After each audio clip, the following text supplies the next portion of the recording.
drapeaux à perte de vue aux couleurs d'un pays qui aura longtemps lutté pour son indépendance. Ce 9 juillet, le Sud-Soudan célèbre l'an 1 de l'aboutissement de 6 ans de discussion avec son puissant voisin du Nord. Scène de liesse et jours de joie dans les rues de Djouba, où la population met de côté les tracas du quotidien pour croire en un avenir meilleur, car le présent et les 12 mois écoulés ont été violents et sanglants.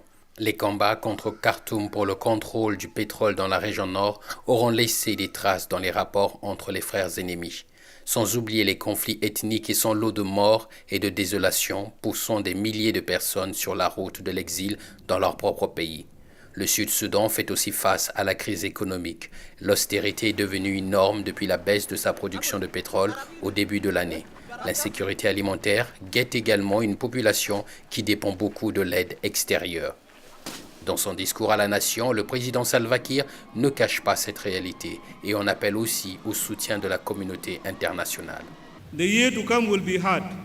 Les années à venir seront difficiles, mais nous nous en sortirons. Je demande à la communauté internationale de demeurer à nos côtés. Nous sommes un nouveau pays et elle ne devait pas nous abandonner parce que nous sommes indépendants. Notre engagement à créer notre nation sera le même pour le développer. La cérémonie s'est déroulée en présence d'officiels et chefs d'État de la sous-région. Malgré les défis auxquels fait face le Sud-Soudan depuis son indépendance il y a un an, la capitale Djouba connaît une croissance exponentielle. De nouvelles activités naissent, les constructions de bâtiments se multiplient et les affaires marchent bien pour les commerçants. Amul Moses travaille dans la glacerie Marcos, qui est ouverte depuis février 2010. Il constate que depuis un an, le magasin est plus rentable. Quand on compare à ces dernières années, on ne pouvait croire que Djouba allait devenir telle qu'elle est aujourd'hui, parce qu'elle prospère plus rapidement. Les affaires grandissent et il y a beaucoup d'investisseurs qui viennent. Donc je suis très heureux d'être ici. Non loin de là se trouve un bâtiment toujours en construction qui abrite une quincaillerie au rez-de-chaussée. William Koelini y travaille depuis 1 an et demi. L'entreprise est bien approvisionnée et favorise le développement des sociétés partenaires et sous-traitantes. Les gens travaillent très durement, le gouvernement aussi travaille durement et tout est disponible ici. Toute la population n'est malheureusement pas concernée par cette croissance. La pauvreté règne et beaucoup manquent d'emplois, notamment en raison du conflit qui oppose Djouba à Khartoum et qui a provoqué une chute vertigineuse des revenus pétroliers. 14 ans de prison, c'est le verdict prononcé ce mardi par la Cour pénale internationale contre Thomas Lubanga. C'est la première peine prononcée par la Cour depuis son entrée en fonction en 2003. Il y a 4 mois, Thomas Lubanga avait été jugé coupable de crimes de guerre pour enrôlement d'enfants soldats pendant la guerre civile en Ituri, dans le nord-est de la RDC. Des faits qui remontent au début des années 2000, Thomas Lubanga était alors le commandant des forces patriotiques pour la libération du Congo. Les affrontements interethniques et les violences entre milices pour le contrôle des mines d'or et d'autres ressources naturelles en Ituri ont provoqué la mort de 60 000 personnes depuis 1999 selon les ONG humanitaires. La peine de 14 ans est bien inférieure à celle de 30 ans requise le 13 juin dernier par l'ancien procureur de la CPI, Luis Moreno Ocampo. Les juges ont en effet tenu compte de certains aspects du comportement de M. Lubanga, en particulier sa coopération avec la Cour et son attitude respectueuse pendant toutes les procédures. Les défenseurs des victimes se disent déçus et craignent que cette peine ne soit pas dissuasive.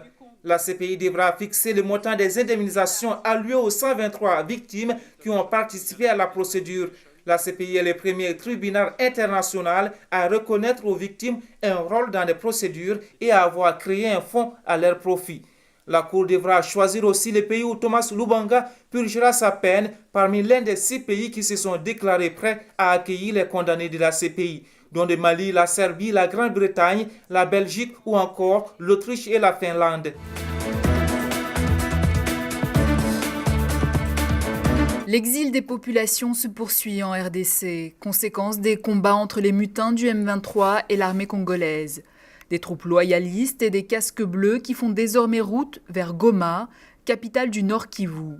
Ville placée sous haute surveillance dans la crainte d'une attaque des rebelles qui ont conquis ces derniers jours plusieurs localités de la province. Parmi les exilés, des centaines d'enfants livrés à eux-mêmes. Nous commençons à entendre des tirs d'armes. Alors ma mère m'a demandé de prendre mes affaires et fuir Goma. Je marche depuis ce matin. J'ai laissé mes frères et sœurs derrière moi. Ils m'ont demandé de les attendre au barrage routier. De son côté, la mission de l'ONU en RDC, la MONUSCO, composée de 18 000 hommes, est déjà à pied d'œuvre dans la région et prévoit de renforcer ses troupes. Quant au Conseil de sécurité, il examine actuellement la situation du Nord Kivu, province voisine du Rwanda, accusée de soutenir la rébellion, avant une réunion interministérielle des pays de la région des Grands Lacs qui se tiendra ce mercredi à Addis Abeba en Éthiopie, une réunion censée réduire les tensions entre Kinshasa et Kigali. Regain de tension entre le Conseil suprême des forces armées et le nouveau président élu Mohamed Morsi, alors que se tenait ce matin la première session du Parlement depuis sa dissolution il y a un mois. La pomme de discorde concerne le décret pris dimanche par le chef de l'État qui restaure la Chambre basse dans ses prérogatives, même si la population dans son ensemble rejette en bloc la prédominance du Conseil militaire à la tête de l'État, certains contestent l'attitude de Mohamed Morsi. L'autorité suprême de l'État a dissous le Parlement. C'est la décision de la Haute Cour constitutionnelle. Elle ne devrait pas être contestée. Je respecte le Parlement. Nous l'avons élu librement. Mais même Moubarak n'aurait pas osé faire ce genre de choses. Si Mohamed Morsi ne respecte pas la loi, pourquoi le devrais-je ? Mohamed Morsi est notre président élu en vertu de la loi. Il a promis de rétablir le Parlement dans ses fonctions. C'était une promesse. Il a bien fait de s'y tenir. Beaucoup de parlementaires ont boycotté la réunion de l'Assemblée du peuple. Parmi eux, bon nombre de libéraux et de membres de partis séculiers.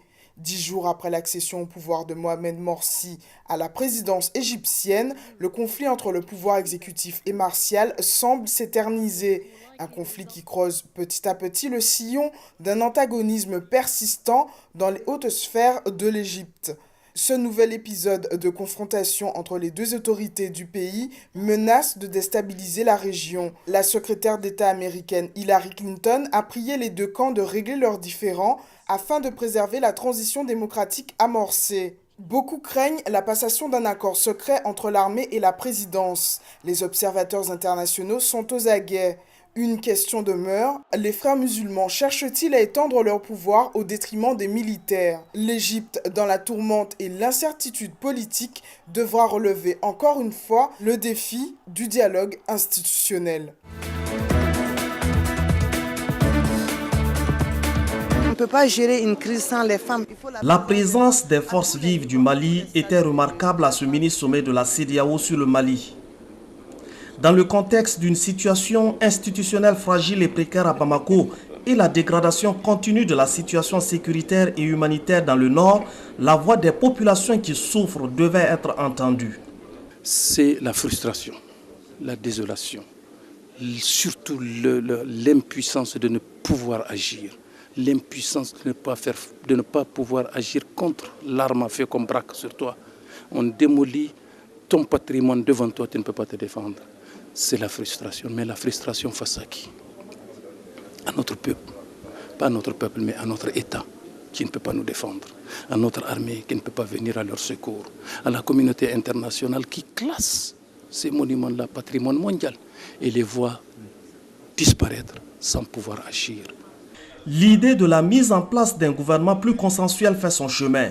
Les 6 chefs d'État recommandent dans ce sens l'adoption avant la fin du mois de juillet d'une feuille de route de sortie de crise en concertation avec le médiateur Blaise Compaoré. Je pense que ce qu'il faut retenir, c'est d'abord la grande détermination des Maliens à se mobiliser dans une unité beaucoup plus forte. C'est pour cela que des recommandations sont même venues de leur part pour aller vers la construction d'un gouvernement d'union, un gouvernement de salut public. C'est aux Maliens de décider comment ils vont organiser ce gouvernement.